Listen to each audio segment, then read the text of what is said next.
Se vocês viveram a infância, a adolescência na mesma época que eu, possivelmente vocês tinham mais medo de outras coisas da realidade política do que dos filmes de terror. Então foi uma época em que, ali nos anos 80, um dos nossos maiores medos era que um dos lados, ou a União Soviética ou os Estados Unidos, lançassem uma bomba nuclear. Tinha vários filmes que mexiam com essa temática, né, com o medo da aniquilação do mundo. De lá para cá, muita coisa mudou. Nos anos 90, a União Soviética se dissolveu. A gente viveu depois um tempo que era de predomínio dos Estados Unidos. Depois a gente viu alguns outros países começando a ascender e o cenário político mudou.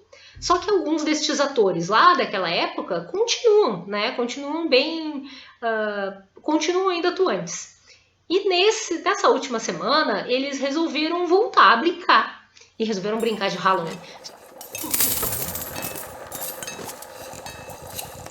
Quem começou essa história foi a CIA, né, o Serviço Secreto Americano, que resolveu fazer uma postagem nas redes sociais como uma espécie de uma ação de relações públicas, ou seja, de tentar se aproximar com a comunidade, de criar uma imagem positiva, se aproximar do cidadão comum. E aí, dentro do clima da festa, que é muito importante no calendário americano, né, faz parte da tradição, resolveu então colocar uma espécie de um joguinho em que as pessoas tinham que adivinhar os erros, as diferenças de uma imagem de Halloween para outra, né? Só que depois disso, o Sputnik News, que é um dos veículos de comunicação que eu estudo na minha tese, resolveu responder. Para quem não lembra, não viu ainda nenhum vídeo comentando sobre isso, o Sputnik News ele é um portal de notícias que ele foi criado e é mantido, né, pelo governo da Rússia. E aí lá foi a postagem do Sputnik News, resolveu fazer uma espécie de jogo também, mas ressaltando a atuação da CIA nos países da América Latina.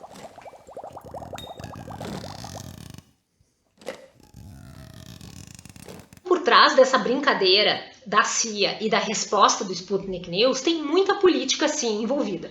Tanto que, num primeiro momento, eu pensei, beleza, agora eu vou colocar essa imagem da minha tese e nem preciso escrever grande coisa, né? Mas não, eu preciso escrever sim. Então, essa travessura não vai colar, não vai funcionar no meu caso. Mas o que está acontecendo ali? O Sputnik News ele é um veículo que é do governo russo.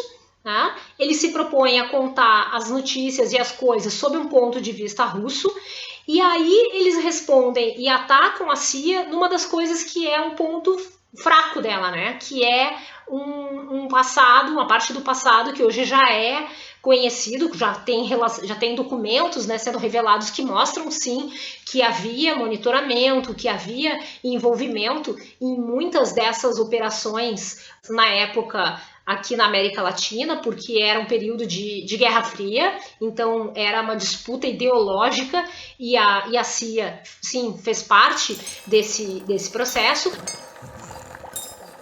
E muitas vezes esse viés, esse lado que o Sputnik News quer mostrar, ele tem um tom de afronta, sabe? Ele não precisa criar coisas, ele não inventa necessariamente coisas, mas ele apresenta notícias e fatos, às vezes, de uma determinada maneira, que é para apresentar as hipocrisias, né, os pontos fracos daqueles que ele tem como competidores. Isso acontece muito em relação à Europa.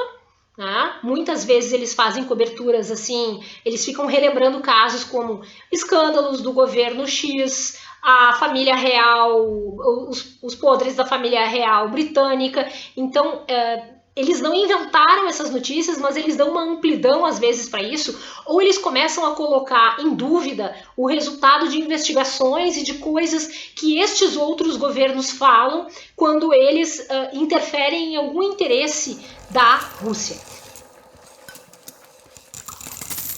Quando a gente olha a cobertura do Sputnik, por exemplo, em português, e começa a olhar o que ele fala sobre a política da América Latina, parece que aí ele se alia mais e parece que ele está falando de uma maneira mais simpática aos grupos mais de esquerda, que são grupos que sempre foram, ao longo desse tempo, né, e desde lá dos anos 60, até por conta dos próprios golpes, esses às quais a postagem faz referência, sempre tiveram uma postura mais anti-americana, né, e aí parece que as postagens do Sputnik recuperam um pouco disso, né, desse espírito.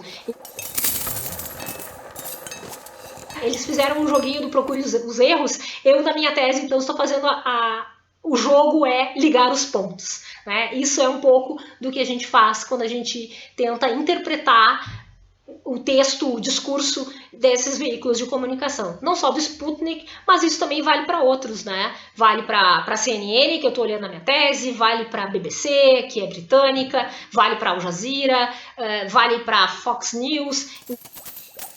Conforme a nossa origem, da onde a gente vem, a gente conta as histórias de uma maneira diferente. Sejam elas histórias aterrorizantes de Halloween, sejam elas histórias da vida real.